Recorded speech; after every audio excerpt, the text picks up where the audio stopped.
हे hi hello दोस्तों, मेरा नाम है कृष्णा और स्वागत है आपका हमारे यूट्यूब चैनल देसी कोडर में। यहाँ आपको कॉम्पिटिटिव प्रोग्रामिंग रिलेटेड क्वेश्चन बहुत ही आसान भाषा में फन के साथ सिखाए जाएंगे। तो वीडियो के अंत तक बने रहें। तो अब शुरू करते हैं।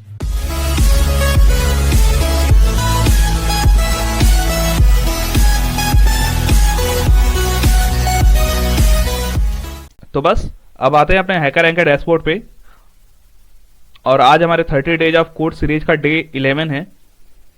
ठीक है, आते हैं अपनी प्रॉब्लम पे और आज की हमारी प्रॉब्लम है 2D एरे। ठीक है, तो आते हैं अपनी प्रॉब्लम पे।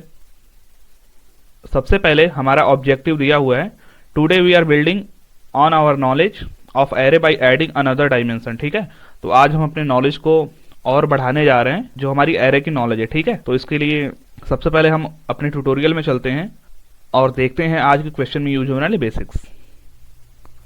ठीक है, तो आते हैं अपने ट्यूटोरियल पे। तो सबसे पहले है 2D एरे। ठीक है, जो 2D एरे होता है also known as multi dimensional array, they are very similar to the regular 1D array data structure we have already discuss. ठीक है, तो जो हमारा 2D एरे होता है इसको मल्टी डायमेंशनल एरे भी कहते हैं और ये हमारे कुछ सिमिलर ही होता है 1D एरे डाटा स्ट्रक्चर जो हमने पिछले लेक्चर्स में देखा था। और अगर आपने हम वो वीडियो नहीं देखी है एरे की तो आप हमारे चैनल देसी कोडर को विजिट कर सकते हैं। ठीक है, तो कुछ 1D एरे की तरह ही होता है हमारा जो मल्टी डायमेंशनल एरे होता है। हमारी जो सिंगल डायमेंशनल 1D एरे होती है वो केवल एक लाइन में होती है, जहाँ पे जो एरे का सिंबल उसमें केवल एक ही होता है। लेकिन जो हमारा 2D एरे है उसमें रो भी होगा और कॉलम भी होगा उसकी। ठीक है, यहाँ पे जो 2D एरे है इसका नोटेशन भी कुछ 1D एरे की तरह होता है। जो हमारा 1D एरे होता है उसमें इंट उसके बाद एक ही ब्रैकेट लगा होता है, दूसरा ब्रैकेट नहीं होता है 1D एरे में, लेकिन यहाँ पे 2 ब्रैकेट लगाए जाते हैं। उसके बाद हमारे एरे का नाम लिखते हैं, उसके बाद न्यू इंट और रो साइज और कॉलम साइज। जो हमारी रो होती है जो कि ऐसे लिखी होगी और जो हमारा कॉलम होगा वो सीधी लाइन में होगा, वर्टिकल लाइन में होगा। ठीक है, तो यहाँ पे एक 2x4 का मैट्रिक्स बनाया हुआ है और हर एक एलिमेंट जो कि आई जैसे डिनोट हुआ है उसका ग्राफिकली रिप्रेजेंटेशन है। ठीक है, तो जो भी हम 2D एरे बनाते हैं उसकी इंडेक्सिंग 0 से शुरू होती है।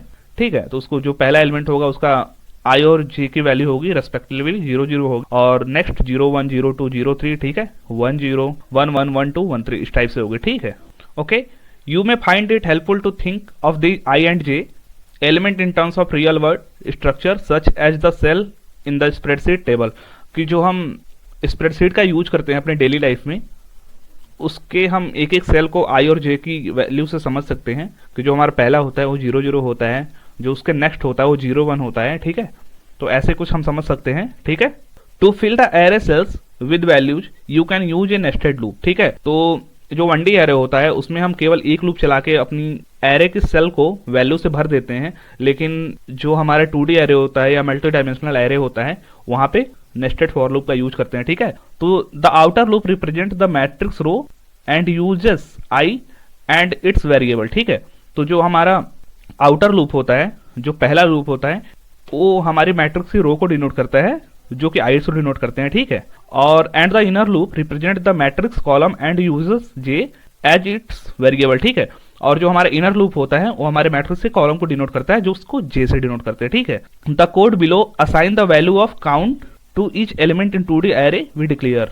प्रीवियसली। ठीक है, जो हमारा यहाँ पे जो 2D एरे का रिप्रेजेंटेशन बनाया गया उसी का यहाँ पे कोड लिखा हुआ है। तो सबसे पहले काउंट लिखा हुआ है, उसको 0 से इनिशियलाइज किया गया, इंट टाइप का है। ठीक है, तो यहाँ से हम जो पहला फॉर लूप चलाया गया है इसमें हम रो की वैल्यू को भरते हैं अपने मैट्रिक्स में और जो दूसरा फॉर लूप है उसमें हम अपने कॉलम की वैल्यू को हर एक सेल में वैल्यू पास करते हैं। ठीक है, और उसके बाद हम अपने जो एरे है उसमें काउंट की वैल्यू को अपडेट कर लेते हैं और उसको प्रिंट कर लेते हैं। ठीक है, और यहाँ पे भी कुछ उसी टाइप का कोड दिया हुआ है। ठीक है, तो नेक्स्ट अब आते हैं अपने हम प्रैक्टिस चैलेंज पे। तो यहाँ पे पहली बार कॉन्टेक्स्ट दिया हुआ है यार, और आज तक के हमारी प्रॉब्लम जो भी हम सॉल्व करते आए हैं उसमें पहली बार दिया हुआ है। ठीक है, तो देखते हैं। Given A 6x6 2D array A. ठीक है, यहाँ पे एक 2D एरे दिया होगा 6x6 का जिसमें 6 रो एंड 6 कॉलम होंगे। ठीक है, तो we define an hourglass in A to be a subset of value with indices falling in this pattern in a graphical representation. ठीक है, तो जो भी हमारा एरे दिया होगा उसमें एक आवर ग्लास टाइप का पैटर्न होगा जो कि यहाँ पे दिया हुआ है A B C D E F, ठीक है। तो हमारे इस एरे में भी एक पैटर्न बना हुआ है जो कि यहाँ पे A B C D E F, ठीक है, इस टाइप का बना हुआ है 1 1 करके, ठीक है। तो there are 16 hourglass in A and an hourglass sum is the sum of an hourglass value, ठीक है। तो जो कि हमारा 6x6 का एरे दिया हुआ है और हर एक 6x6 एरे में टोटल 16 आवर ग्लास पैटर्न बने होते हैं। जैसे कि जो कि पहला आवर ग्लास पैटर्न ए है, नेक्स्ट यहाँ पे 1 को लेकर 0 तक चलेंगे, फिर ए वाला पैटर्न है, ठीक है। ऐसे टोटल 16 हो जाएंगे और हर आवर ग्लास में जितनी वैल्यूज होंगी उनका जो सम होगा उस आवर ग्लास की वैल्यू होगी, ठीक है। तो नेक्स्ट आते हैं अपने टास्क पे। Calculate the hourglass sum of every hourglass in a then print the maximum hourglass sum, ठीक है। तो हमें जो भी एरे दिया होगा उसमें हर एक आवर ग्लास का सम फाइंड करना है और जिस आवर ग्लास की वैल्यू सबसे ज्यादा होगी हमें उसे प्रिंट कर देना है, ठीक है। तो यहाँ पे कुछ इनपुट फॉर्मेट दिया हुआ है, okay. There are 6 line of input where each line contains 6 space separated integer describing 2D array a, every value in a will be in the inclusive range of -9 to 9, ठीक है।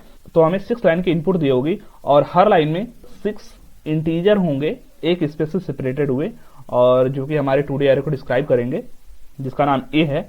और जो भी हमारी a में वैल्यू पास होगी उसकी range inclusive range होगी -9 to 9, जिसमें हमें -9 और 9 को भी इंक्लूड करना है।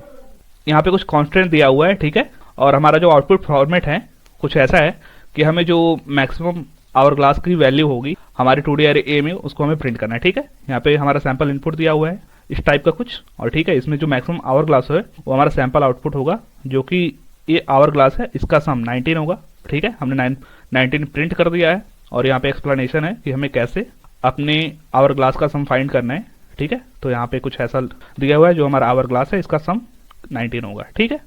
नेक्स्ट अब आते हैं अपने कोड में और देखते हैं कि आज की प्रॉब्लम को सॉल्व कैसे करेंगे, ठीक है। यहाँ पे पहले से कुछ इंपोर्ट दिया हुआ है, ठीक है। यहाँ पे पब्लिक क्लास बनाई है सॉल्यूशन नाम की और यहाँ पे पहले से स्कैनर का ऑब्जेक्ट बनाया हुआ है और यहाँ से हमारा मेन मेथड स्टार्ट होता है और यहाँ पे एक 2D array बनाया हुआ है 6x6 का जिसमें 6 कॉलम है 6 रोज है, ठीक है। और यहाँ पे फॉर लूप चलाया गया है, यहाँ पे पहले इनपुट ले लिया गया है, ठीक है। हमें ज़्यादा कुछ करना नहीं है अभी। तो यहाँ पे पहले जो फॉर लूप चलाया गया है ये आउटर लूप है और इसमें हम जो भी रो में वैल्यू लेंगे उसको पुट करने के लिए यूज किया गया है, ठीक है। और जो हमारा इनर लूप है इससे हम कॉलम की वैल्यू को प्रिंट किया है, ठीक है। उसके बाद अब देखते हैं हमें कोड में आखिर करना क्या है, ठीक है। तो इसके लिए पहले हम एक सम नाम का इंटीजर डिक्लेयर करेंगे जिसमें हम अपने हर आवर क्लास की वैल्यू को स्टोर करेंगे, ठीक है। तो int sum is equal to 0 और नेक्स्ट जो हमारा मैक्सिमम सम होगा आवर क्लास का उसको हमें इनिशियलाइज करना है, तो हम उसको भी डिक्लेयर करेंगे int max sum is equal to, इसको हम 0 से इनिशियलाइज नहीं करेंगे बट मिन वैल्यू से इनिशियलाइज करेंगे क्योंकि हमारा जो मैक्सिमम आवर ग्लास सम होगा वो नेगेटिव वैल्यू में भी हो सकता है और हमें पता नहीं है कि उसका सम क्या हो सकता है, ठीक है। तो इसलिए जो मिनिमम वैल्यू होगी हम उसमें उसको स्टोर करेंगे, ठीक है। तो नेक्स्ट आते हैं अपने हम आवर ग्लास का सम कैसे निकालेंगे। इसके लिए हम एक फॉर लूप चलाएंगे, ठीक है। तो लिखते हैं for int i is equal to 0 and हमारी termination condition i is less than जो हमारे एरे की लेंथ होगी उससे 2 कम, ठीक है। क्योंकि हम अपने लूप को ज़्यादा एक्सीड में नहीं चलाएंगे कि हम जहाँ तक लूप चला रहे हैं उससे हम ज़्यादा नहीं चलाएंगे क्योंकि हम देखते हैं यहाँ पे पोजीशन 0 है, 1 है, 2 है, 3, 4, 5, ठीक है। जैसा कि हमने एरे के इंडेक्सिंग में पढ़ा था अपने प्रीवियस वीडियो में, ठीक है। तो हमें केवल यहाँ पे 0, 1, 2, 3 इसके पहले की वैल्यू प्रिंट करनी है, इसलिए हमने यहाँ पे -2 का यूज किया है, ठीक है। उसके बाद हम अपने i में इंक्रीमेंट कर देंगे, ठीक है। नेक्स्ट उसके बाद अब हम अपने जो कॉलम है उनके वैल्यूज को लिखने के लिए एक और फॉर लूप का यूज करेंगे। तो int j is equal to 0 and जो हमारा j होगा वो हमारी एरे की लेंथ से एरे डॉट लेंथ, एरे की लेंथ से फिर से 2 कम होगा और फिर हम अपने जे को इंक्रीमेंट कर देंगे 1 से, ठीक है। अब ये तो हमारा हो गया हमारे हर एक एरे की पोजीशन। अब तो हो गया हमारे जो एरे में, जो हमारे मल्टी डायमेंशनल 2D एरे में हर एक एलिमेंट के इंडेक्सिंग की बात, उसकी पोजीशन हमने लिख ली। अब नेक्स्ट, अब हमें इस पैटर्न के हिसाब से, आवर क्लास पैटर्न के हिसाब से हमें इस वैल्यूज़ को प्रिंट करनी है। तो इसके लिए बस हमें एक छोटा सा आइडिया होना चाहिए कि जो हमारा यहाँ पे इंडेक्सिंग हुआ है, इस वैल्यू को आई जे के टर्म में भी हम लिख सकते हैं, जो कि यहाँ पे आई जे की जो वैल्यू होगी वो 0 0 होगी, ठीक है। और जो नेक्स्ट होगा, इसमें हम कॉलम की वैल्यू को 1 से बढ़ा रहे हैं, जो हमारा जे है वो 1 से बढ़ जाएगा, इसमें हमारा जो कॉलम का वैल्यू है वो 2 से बढ़ जाएगा। और फिर जो नेक्स्ट है, इसमें हमारा एक इस पर शिफ्ट हुआ है, तो इसके लिए जो हमारा रो होगा उसमें भी 1 इंक्रीज होगा और कॉलम होगा उसमें भी 1 इंक्रीज होगा। तो हम देखते हैं कि हम अपने सम को स्टोर कैसे करते हैं। तो आते हैं वापस अपने कोड में और अपनी वैल्यूज को हम सम में स्टोर करते हैं। तो सम इज इक्वल टू जो हमारा एरे है उसकी आई पोजीशन की वैल्यू और जे पोजीशन की value plus next I position की value and J plus 1 position की वैल्यू, जिससे हमारी नेक्स्ट कंडीशन ट्रू होती है, ठीक है। उसके बाद फिर प्लस हमारा एरे आई पोजीशन के वैल्यू और नेक्स्ट जे प्लस 2 पोजीशन के वैल्यू, ठीक है। तो हमारा यहां तक का तो प्रिंट हो गया, जो हमारी पहली लाइन में है ABC तक प्रिंट हो चुकी है, ठीक है, वैल्यू। उसके बाद हमें अपने डी पोजीशन के वैल्यू को प्रिंट करना है, जिसमें हमारा जो रो है और कॉलम है दोनों एक एक वैल्यू शिफ्ट हुआ है, ठीक है। तो हमारा array I plus 1 and J plus 1, ठीक है। और नेक्स्ट, अब नेक्स्ट जो हमारी कंडीशन है वो जो हमारा पैटर्न में ई है, हमें उसके लिए देखना है। जो हमारा ई है, इसके लिए जो हमारा रो है उसमें 0 1 2 ऐड करना है, ठीक है। तो एरे आई प्लस 2 एंड जो हमारा जे है वो एज इट इज रहेगा,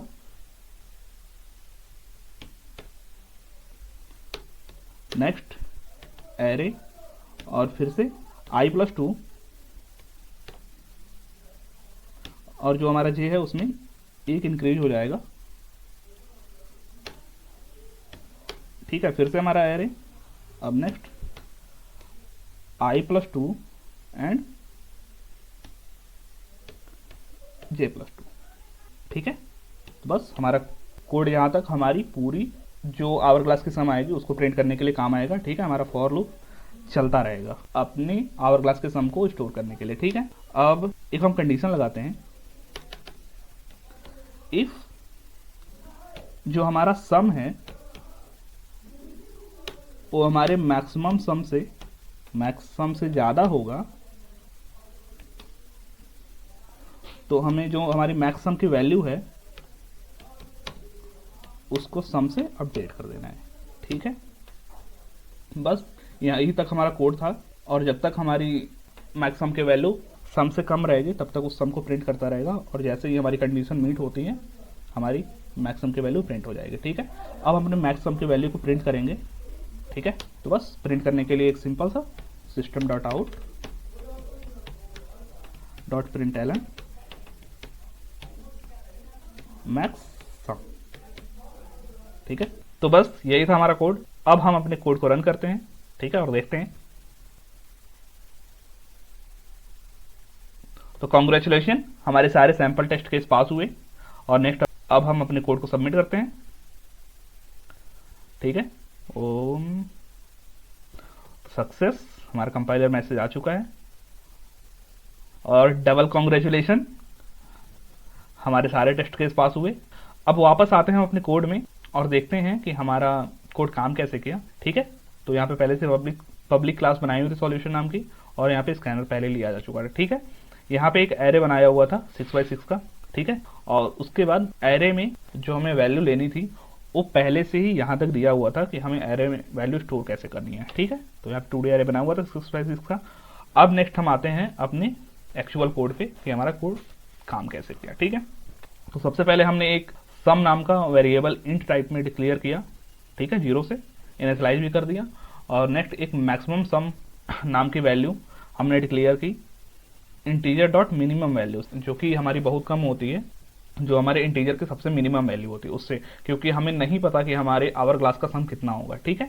वो कम से कम भी हो सकता है, ज़्यादा से ज़्यादा भी हो सकता है, तो हम सबसे मिनिमम पे चलते हैं सेफ्टी के लिए, ठीक है। उसके बाद हमने एक नेस्टेड फॉर लूप लगाया, हमें जो भी आवर ग्लास था हर आवर ग्लास का सम कैलकुलेट करने के लिए, ठीक है, जो हमारा ये पैटर्न दिया हुआ था इसके, ठीक है। तो यहाँ पे वही किया हमने, i इक्वल टू 0 से लेके i equal to array dot length -2 तक चला, क्योंकि हमें अपने लूप को ज़्यादा एक्सीड तो चलाना नहीं है, क्योंकि हमारा मेमोरी कंजम्पशन होगा, टाइम कॉम्प्लेक्सिटी बढ़ जाएगी, ठीक है। इसके लिए हम जहाँ तक हमारे लूप को ज़रूरत थी उतने ही तक चलाया। फिर हमारे इनर फॉर लूप को चलाया, हमारे कॉलम को डिनोट करने के लिए हमें अपने कॉलम अपनी सारी वैल्यू को बारी बारी स्टोर करा दी उसके पोजीशन के हिसाब से। जैसे कि हमारा जो ए था उसकी पोजीशन थी i is equal to 0 and j is equal to 0, तो यहाँ पे हमने ऐसे ही लिख दिया आई जे। और नेक्स्ट हमारी जो बी की पोजीशन थी उसमें हमारे कॉलम की वैल्यू 1 से बढ़ा दी गई थी, तो बस यहाँ पे आई एज इट इज रहा, उसके बाद जे की वैल्यू 1 से बढ़ा दी, ठीक है। उसके बाद ऐसे ही सारी एलिमेंट की पोजीशन को हमने ऐसे लिख दिया। उसके बाद हमने एक फॉर लूप चलाया, ठीक है। अगर हमारा सम मैक्सिमम सम से ज़्यादा रहता है तो हम अपने मैक्सिमम सम को अपडेट कर देते हैं, ठीक है। उसके बाद हमने अपने मैक्सिमम सम की वैल्यू को प्रिंट कर दिया, ठीक है। तो बस यही था हमारा आज का कोड। आई होप आपको मज़ा आया होगा और आसान था, कोई रॉकेट साइंस नहीं, सब कुछ आसानी से कंप्लीट हुआ और अच्छे से हमने समझा, ठीक है। तो बस यही था आज का। तो बस आज की क्लास हम यहीं पे समाप्त करते हैं। अगर आपको हमारी वीडियो अच्छी लगी हो तो हमारे चैनल देसी कोडर को सब्सक्राइब करें और हमारे वीडियो को लाइक करें, और अपने दोस्तों क्लासमेट जो भी कोडिंग सीखना चाहते हैं या जिनकी इच्छा है कॉम्पिटिटिव कोडिंग से रिलेटेड क्वेश्चन करने की, तो उनके बीच में डेफिनेटली ज़्यादा से ज़्यादा शेयर करें। अगर आपके पास हमारे वीडियो से रिलेटेड कोई सुझाव हो तो हमारे कमेंट बॉक्स में जरूर शेयर करें। फिर मिलते हैं नेक्स्ट वीडियो में एक नई प्रॉब्लम के साथ और एक नई मस्ती के साथ। तब तक के लिए bye, keep learning, keep coding. धन्यवाद।